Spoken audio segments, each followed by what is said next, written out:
my topic gonna be, why are you afraid? Why are you afraid? So, the most common among the men, people have fear. People afraid. We're afraid of everything what scares us, right? And this topic I took from the Bible when Jesus asked his disciple. I didn't make it up. He said, why do you afraid? If I say, why do you do this or that, there is a reason why I'm asking you this, you know? For example, if I ask you, why didn't you come to church? I expected you to be here. Why didn't you come? And you say, well, because I was sick or I was on vacation. Okay, makes sense. Why? So if Jesus is asking, why are you afraid? He expects you not to afraid, right? Because otherwise, why would he ask this question? Why are you afraid? Because I'm scared. Why? What's the question? You know, it's something scary coming towards my life, and I'm in fear. I'm afraid. I need help. I need somebody help me, or I need to do something. You know, we're afraid. And it's pretty common when we're afraid. It's nothing wrong to be afraid. But there is something we need to remember, that there is a time we shouldn't afraid. But opposite of fear, what is the opposite of fear, guys? Any idea? What is the opposite of fear? Fear, an opposite side, opposite cost is not too afraid, right? Okay, so I'm here, I'm afraid, and I'm here, I don't afraid. So we have to be on some kind of coast. We're afraid here, we're scary, shaking, you know. Only coming on this side, and here we are bold, we don't afraid of anything. Amen? If children sometimes go to school and there is people who are bigger than them, they bully them, they're afraid, you know. But when daddy comes to the school, he doesn't care about the bullies, right? When daddy comes and say, come on, come here, young man. Let me talk to you. Let bully me. And he's running away because he doesn't want to bully me. When I was a child, I used to have one guy bully me in the school. I was like maybe my Aaron. And there was one guy who bullied me. He could have taken my bag and do something. Yeah, you know, like some kids do. He was a few years older than me. Sometimes people practice this because they are bigger and think this is the right thing to offend smaller. Which should be completely opposite. If you're the bigger, the right thing is to protect the smaller. I always say to my older son, you are to protect your younger brother. You know, it's the right thing to do. I'm stronger physically as my wife. Should I bully her for this? I should protect her because I'm stronger. So, but people sometimes being stronger, they bully others. So, and there was one moment when I come home crying and I say, Dad, there is a guy who was doing this and this, and I say, who's this guy? I'm saying this and this, and he, okay, don't worry, I'll help you out. He came, and when he came and showed him, here is the guy. And he came and grabbed this guy and said, come here, young man. Are you that strong to fight this little boy? Fight me now.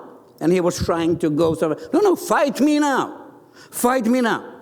And of course, he couldn't fight my father. Father was bigger, stronger. He was just holding him and I said, listen.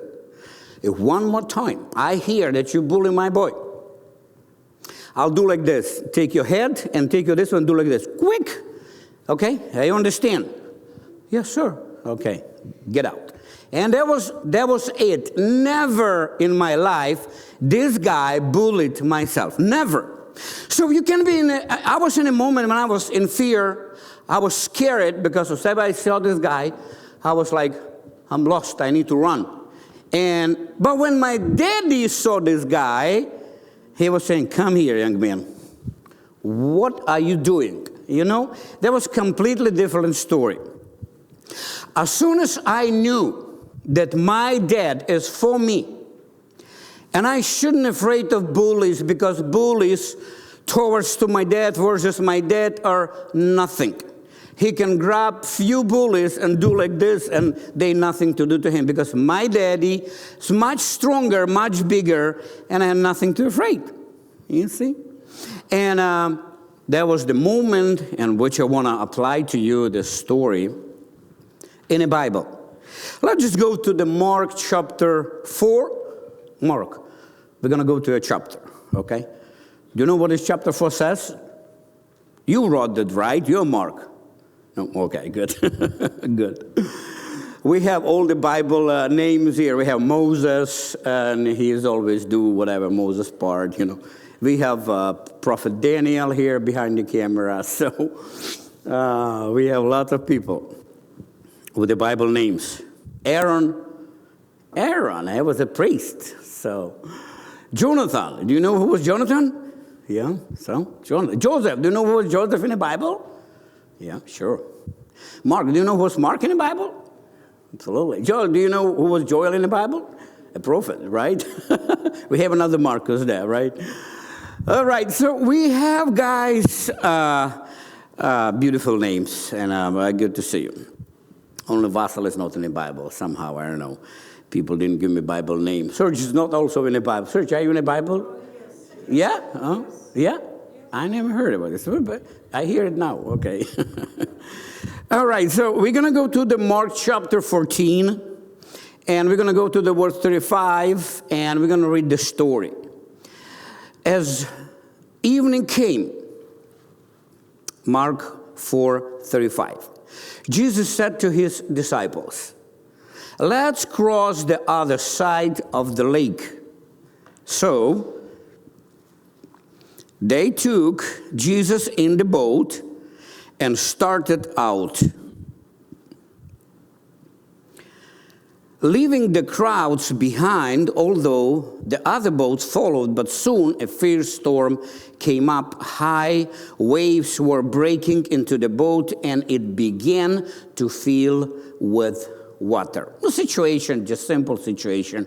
You're in a small boat and crossing the lake.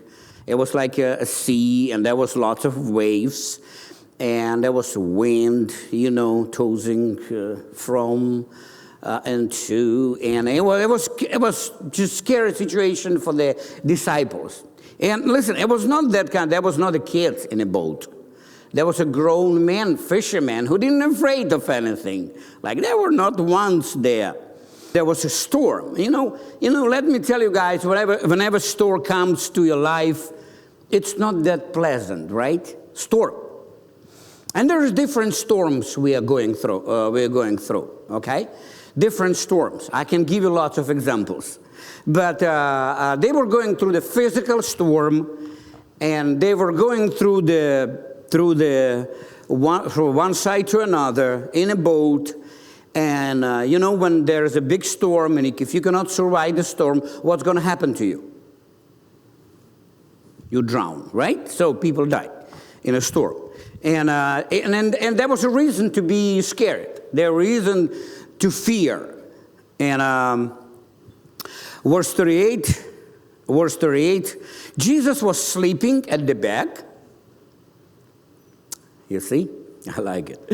Jesus was sleeping at the back of the boat with the head on a cushion.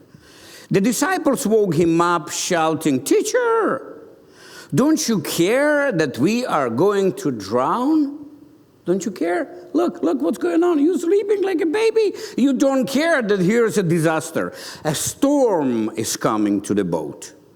How many times a storm is coming to your boat? And it looks like Jesus is sleeping. And many people are saying, "Where are you, God? Why are you sleeping? There is a storm coming to my boat." Your boat, what the boat represent? A life, your life. And this is your boat. You are in this boat, and there is a storm, and you are in fear. You're scared. You don't know if you're going to survive the storm or you're going to die. In a storm, you're going to be drowned. And The disciples woke him up, shouting, "Teacher, don't you care that we are going to drown?" Verse 39. When Jesus woke up, so when Daddy comes to the scene, the things change. And when Jesus woke up, he rebuked the wind and said to the waves, "Silence. Calm down, guys. Be still." Like I would say to the guys, sit down. And everybody's sitting, nobody's jumping, no noise. Everybody's looking like everything is quiet and calm. So Jesus said to the storm and say, "Shut up, shut down, sit down. There's nothing to do here. You know, I'm here in a scene. When I'm here in a scene, you know, I am in charge, all right? It's the same, like, listen, I'm in charge here of this church. And I said, let's start. And you listen, right? Can you imagine we'll just start yelling there and say, no, we're going to do this, we're going to do this. Say, Roger, sit down. You're not in charge here. If I would put you in charge, then yeah, you would be saying this. So, like, listen, whoever is in charge, everybody listen. Jesus was in charge, and waves and storm and everybody listened what he said.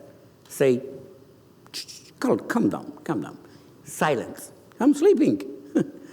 What are you making a noise? I always say at home when Daddy's sleeping, everybody's quiet. Because if I wake up, it's hard for me to then sleep again, you know. So I prefer everybody's quiet. So, and Jesus was sleeping, but not everybody was quiet. He needed to wake up. He needed to say, hey, shut up. Be quiet. I'm sleeping. And he's saying, suddenly the wind stopped, and there was a great calm. Like, look at this church. Do you see anybody running around, yelling, screaming? Everybody's quiet, right? So it's the right thing to do, to sit and listen. This is the time of the word, and it's important. Suddenly the wind stopped, and there was a great calm. Verse 40. Then he asked them, why are you afraid? They were like little kids in front of the bullies. And they didn't know what to do. And they were just afraid. We don't know what this bully going to do to us. But thanks God, teacher is with us. Daddy is with us. We just need to wake him up. They didn't have enough faith to understand if Daddy is sleeping, it doesn't matter who's coming. As soon as they see him sleeping, they're going to run away like a little kid and saying, shh, we gone. Don't say we were here. But they were just trying to do. And he's saying, why are you afraid? Do you still have no faith? So when I'm afraid, I have no faith. But when I have faith, I do not afraid, because I know who I can come to protect me. In my moment when the bullies was bullying me and I was a little child, my protector was my daddy. You know, my daddy. They didn't know, because Daddy was not in the scene, in the presence, but they didn't know that Daddy might come. And as soon as Daddy showed up, all bullies, they were gone like air ants, you know, gone, you know. So they were gone, like bugs running away from the light. So, because Daddy come on the scene, and when Daddy come on the scene, he think, you're not in charge, I'm in charge. When Jesus woke up and think, you guys are doing this kind of disaster here, storm, not in charge. You're trying to scare my people? No, get out, calm down. And everybody obeyed. The rebuke was to disciples, why are you afraid? How many times in your life when storm comes, you afraid? How many times? Always. Always be afraid. Is it wrong to be afraid? No, it's nothing wrong to be afraid. But there is a situation in our life when we need to apply our faith. That's what Jesus is saying. You know, what is the faith? Faith is substance of things not seen. Okay? I don't see solution yet, but I take what is the substance of solution. And what is the substance of solution? Faith. All right? And Jesus was rebuking them, and he's saying, why are you afraid? And he continues, do you still have no faith? He knew why they afraid. Because they didn't have faith. Faith is substance of everything what we want to see. And trust the Lord, he can give us. If I need to receive something and I don't have it, but I pray to the Lord, asking him to give me this, so I apply a substance of this received already gift from God. This is faith. I say, Lord, I don't have it yet, but one day, in your appointed time, when you make your decision and you schedule it in your calendar that it has to happen in my life, it will come. I apply my faith as a substance of solution. And in this case, I don't afraid. There's nothing to afraid. Even though I don't see solution yet. And then, because when Jesus was rebuking them, it was after the storm. During the storm, they afraid, but everything was calmed down. They were not afraid any longer. But he said, why are you afraid? Why are you afraid? Well, listen, to be afraid, nothing wrong. Don't tell me, hey, preacher, it's normal to be afraid. We created this way. Yeah, I know. I'm afraid too, many times. And all the time, I need to drag myself back and say, hey, little boy, sit down. There is someone who's solving your problem, okay? And also, like my soul inside of me can be like a little boy. Can afraid, can be frustrated, frightened, you know, like what's going on? But the spirit, that's why I need to grow and raise and feed my spirit, much more than the soul. Because soul has the ability to be afraid and scared and frightened. Okay? But the spirit is strong. You know, when in a garden of Gethsemane, when Jesus was praying, he was saying, pray. I know the flesh, your soul, your feelings. You are scared. You are in a scary mode. You're afraid. You're tired. You feel this disaster. But listen, the spirit is strong to go over this. And that's why it's important to be strong in a spirit. And many times we do feed our soul, but so not many times we do feel our spirit. When do we feel our spirit? When we read, listen to the Word of God. What are you doing right now? You are feeding your spirit. Okay? So what are you doing right now? You're not watching a movie, but listening to preaching. You are feeding your spirit. And don't dare to turn it off. Continue listening. That's going to be a good work for you. Okay. And as we continue, I just want us to understand, because we can be strong or we can be weak. And it's preferable to be strong, especially for the guys, right? Guys want to be strong. They don't want to be defeated. They want to be victorious. They want to stay strong, and they want to stay against the challenges in the strong mode. They don't want to be weak. They don't want to be scared of everything. Go to school, you're scared. Go to store, you're scared. Go to somewhere, you're scared. You don't want to live like this, right? You want to be scared. You want to be not scared. And when you are strong, when you are not scared, you enjoy your life. Otherwise, you barely survive. You know, you just tolerate your life. You not celebrate your life, but you tolerate your life. So in the verse 41, it says, the disciples were absolutely terrified. Do you know what is the stage when strong man, is terrified. Understand, when there is woman terrified, I know they are scary much more quicker than men, but men also can be terrified. See?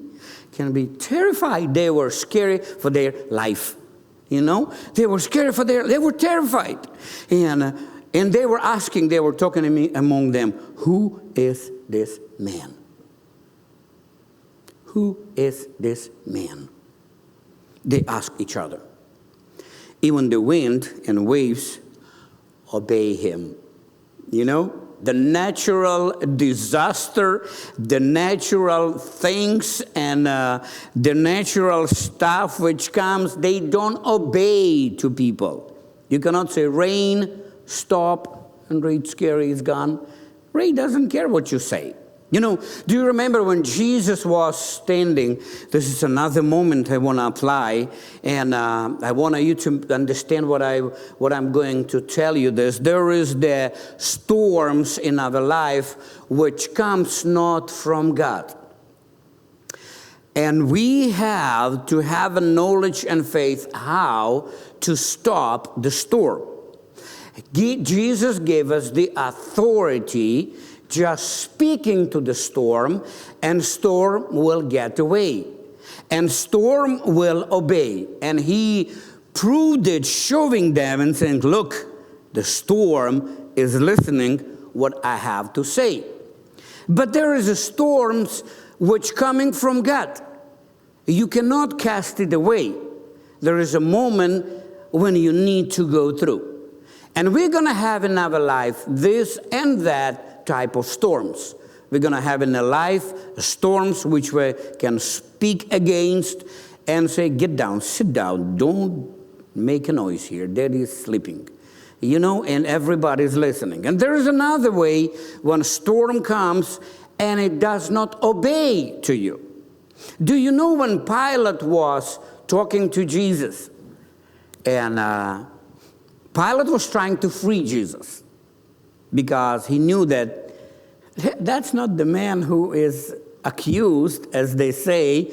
There is something the Jews afraid of him, and they're jealous of him. But he was asking, hey, guys, I don't see this guy guilty in anything. And then he asking him, are you the king? And Jesus say, did people tell you this, or are you asking on your own? And he's saying, well, I'm not a Jew. You know, you're not king to me. And Jesus says, my king, you say I am king, but my kingdom not from this world. My kingdom comes from above. And then they're talking, and, you know, the crowd is going nasty and say, crucify him.